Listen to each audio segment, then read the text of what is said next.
Hello বন্ধুরা, তোমরা দেখছো আমার চ্যানেল মনিকা কুকিং ব্লগ। আজকে রেসিপি বেগুন টমেটো ভর্তা।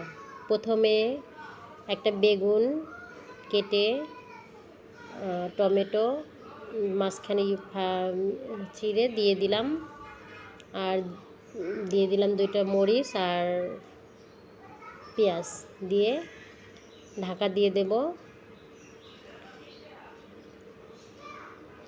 জালটা একটু ছোট করে দিলাম গ্যাসের চুলাটার। এবারে ঢাকা তুলে এবারে উল্টিয়ে দেব। উল্টানো হয়ে গেলে এক এক করে সবগুলো আবার ঢাকা দিয়ে দেব। কিছুক্ষণ পরে আবার ঢাকা তুলে এবারে আলু দিয়ে দেবো। আলুটা আগে সিদ্ধ করে রেখেছি।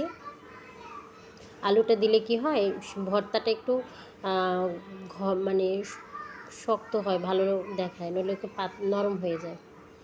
এবারে উল্টিয়ে কিছুক্ষণ পরে এটাকে ঠান্ডা করে নেব।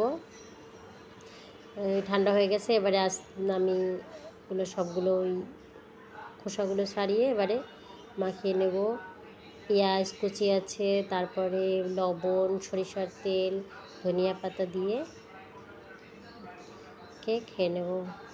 পাশে থেকে বন্ধুরা, টাটা।